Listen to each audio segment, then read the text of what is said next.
understand why people get sick or how people get sick. So the first thing I would say about that is what I learned in 35 years of doing medicine is what we call sick is incorrect. So let me give you an example. You get a splinter in your finger and you don't take it out. What happens next? It gets infected and it gets worse. Not infected. How do you know it's infected? Just I always tell people when they talk to me, think like a 6-year-old. You don't know. Just what do you see? Red, swollen pus, right? You agree? Yeah.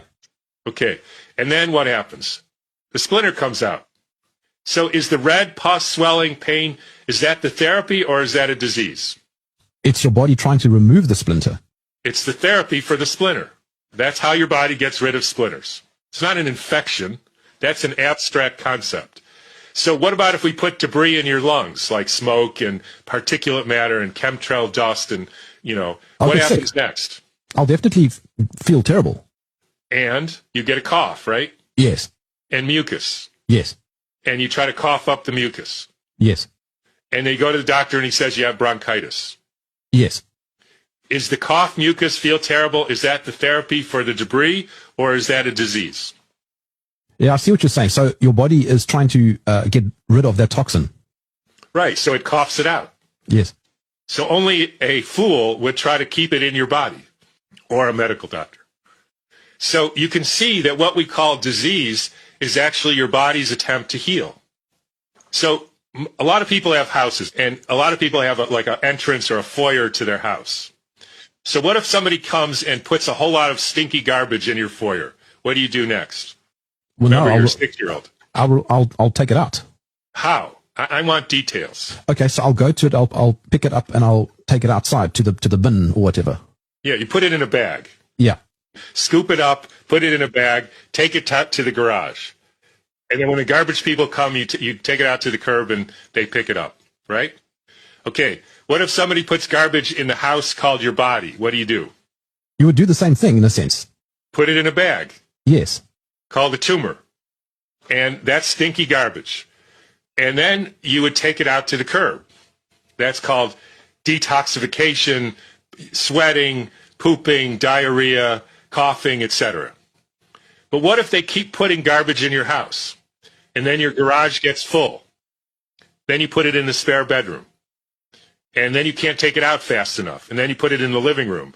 And then the kitchen, and then the master bedroom, and then your wife leaves you, and then you have to move. So same thing, you put a garbage in your body, or your house called your body, you put it in your breast or your prostate, and then that gets full, and then you put it in your liver and your brain and your bones, and then you can't live there anymore, and we call that dying. And it's all because you kept accumulating garbage, and because people called doctors tried to keep you from getting out the garbage. So every time you coughed and sweated and had heat to burn it off, they stopped you from doing that, and so then you accumulated more garbage. And then they say, well, now you have cancer, so we have to put more garbage in you called chemo, and then you die. Now, I started thinking about this in medical school because I asked an oncologist, so how does the cancer get from the breast to the liver? And he said it goes through the bloodstream. So I said, can you show it to me in the blood, the cancer cells? No. Why not? You just said it goes through the blood.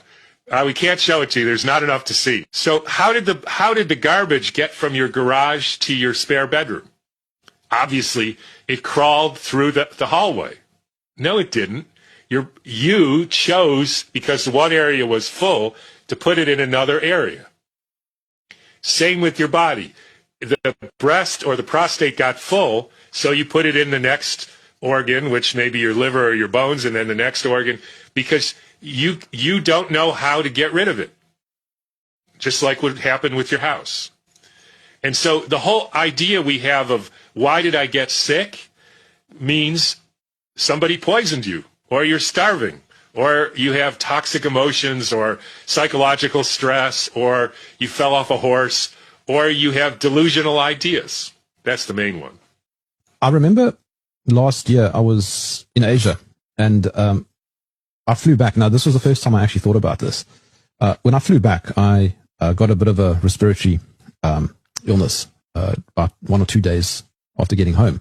And then I suddenly realized my whole life, I would have been told, well, you picked up a bug from somebody on the aeroplane.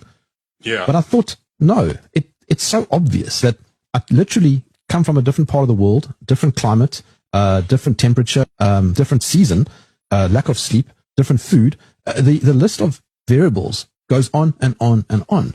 And they sprayed really toxic stuff in the airplane. Yeah. That you breathed in. Yes.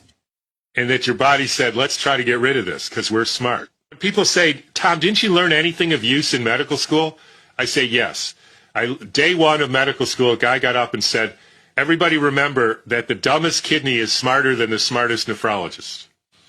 And I've always remembered that because it's true.